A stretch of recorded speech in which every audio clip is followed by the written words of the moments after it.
how do you see people defaulting on their mortgages or properties going into foreclosure? The Vancouver market's always going to be hot. There's a huge demand and a huge demand for rental properties right now. Rent is skyrocketing, right?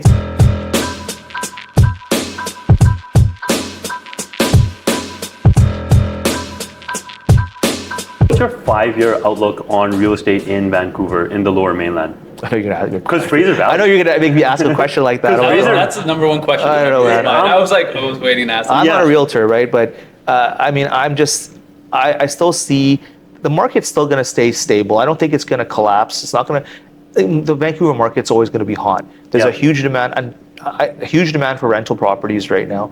Rent is skyrocketing, right? So and I see people who want to invest. And actually, you know what? That's the investment part of it for yourself, like for clients right now. The people who are sitting on equity and are sitting on properties that have equity, if they have the ability to remortgage, refinance, and pull some equity out and buy a rental property, I think that's a huge advantage right now for the long term, for long-term holds. Because again, there's people willing to rent, and the prices for rent right now for basement suites, for condos, for townhouses, people need places to live, Airbnb, you name it.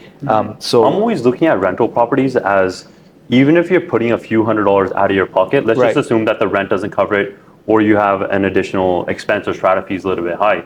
Even if you spend a few $100s out of your pocket, it's still better than not owning a property, because so much of your principal is getting paid down over X number of years that you're having it amortized for. That's right. And then you just continue on that path, and when it gets to zero, that's the best feeling ever. Well, it's like having like a self-directed RRSP or like an investment where you're paying like $250, $300, $500 a month, but instead you're putting that extra towards the property, because that lift on that equity in the property, it's going to be worth it in the end, right? Yeah. And I mean, I'll say it, and I'm sure everybody agrees, and I think we've all missed opportunities where we were like, I don't know. Then later on, you kick yourself, right? And I've done it so many times, right? Especially I should have.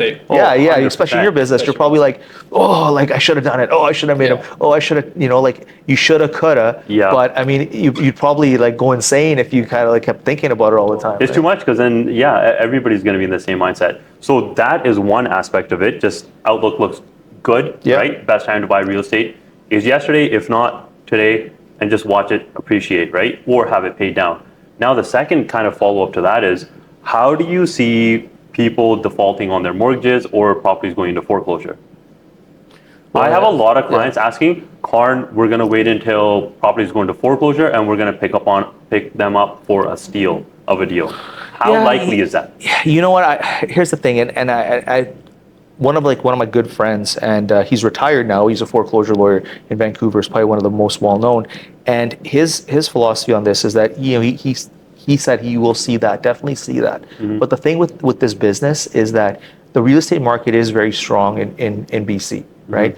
People are buying property, people buying real estate. So whether you go to that situation where it goes to foreclosure, by the time it's sold, by the time people are bidding, it never really sells for a massively dropped price, because people are always people are always looking for the foreclosure deal. Like, I mean, to be honest, like when I first was buying a property, when like 2001, when I was young, I was actually looking for a foreclosure condo, because I heard, buying a foreclosure condo was super cheap. But at the end of the day, after the bidding, after you go through the process, it's never that. It's pretty much close to market value, maybe slightly lower, but then you got to go through the whole process, and you have to, it's stress and getting approved, and the people who pick up the foreclosures are like, they have the cash in hand and they're able to buy it, but at the end of the day, they didn't get a massive deal on it, right? And I think at the end of the day, from the bank's perspective, the banks aren't worried that they're lending money to risk, right? They may say, okay, you know what?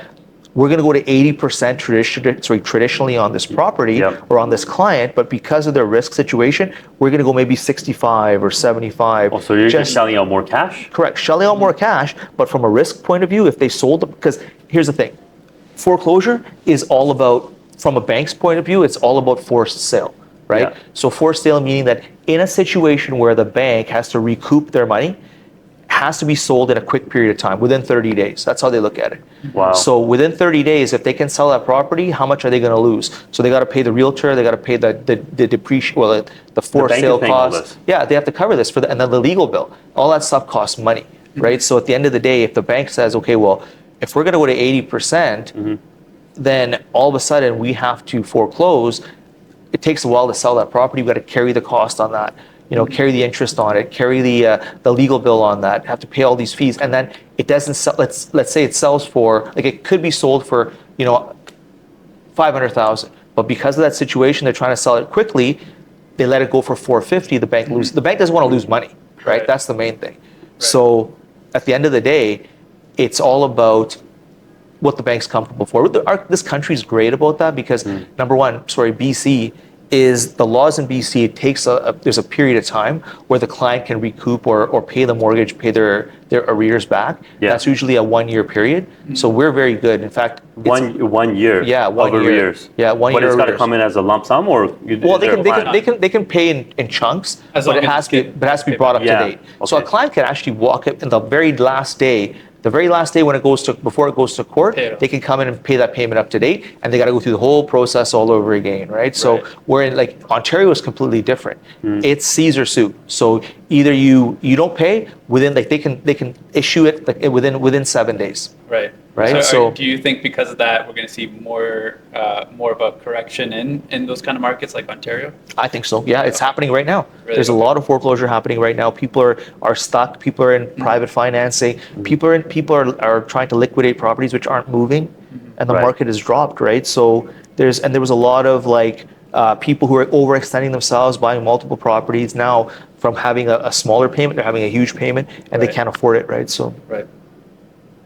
That's wild. I'm always thinking whenever the payments increase, variable and fixed, is what was going in the mindset of the people that are holding variables. I know for my clients, I deal with a lot of new construction. Yeah. So they're either private or they're variable because they know they got to sell. But for a regular homeowner, if you got kids and you have a job, right? I would assume, I always tell my clients, if you're not going to do anything for the next 10 years, just get it fixed. Yeah. Right? Absolutely. Depending on what the rate is, if you want to hold it for a year or 2 years at variable and you want to fix it then, but then that's just a gamble on how the market is doing. And I don't think most people are economists or statisticians to know where the market is going. I wasn't expecting the rate to go up by 0.25. I thought it was going to go up in July, right? Exactly. I thought for at least 1 more month, we would have it at this rate. Correct. But on the same token, it's there's people with way above our pay grade that know better. Right. Well, I mean, it's kind of one of those things now where it is what it is. Can't do anything about it. We obviously can complain as much as we want and say whatever we want, but now we got to figure out solutions. How are we going to figure this out, right? So I think from your perspective, I'm sure the inventory in the market is very low. So if you list a property right now, the chances of it selling is pretty good. It's pretty good. Yeah. And what about pricing wise? Are you seeing good prices right now? Pricing wise, what I've noticed from January to now, every month we've had a listing, the price has gone up by $25,000 or $25,000 to $50,000 per month. And it was very, very incremental. We saw it week after week. And we just noticed about a month and a half ago where properties, when they went into multiples, it's been like that week after week after week now. All the apartments, townhomes, homes, and now the gap is closing to what were all-time highs from a year and a half ago, right? They're closing it up, and you're probably noticing with your clients as well. When they're walking in, they're probably bringing contracts that should be less. They're a lot higher, but then they only have the same amount of down payment. But now they're just like, Sean, you got to do something for us. Well, the prices, I have clients right now who are coming in with their house, they already have purchase contracts ready to go with subject to sale. And the property, don't worry, that property's going to sell it sells within 30 days, no problem. Yeah. So I'm seeing things move right now just because there's nothing on the market. Yeah, subject to sales are very popular now. Yeah. So I think at least from that point of view, if someone is in a situation where they have to sell or they're struggling, at least they know that they're going to make a profit and they can figure out their situation. So that might be a good opportunity from a real estate point of view where people can actually start looking and thinking, really thinking about their situation. And is it worth keeping their home at this time, or it might be something where they want to downsize? Yeah.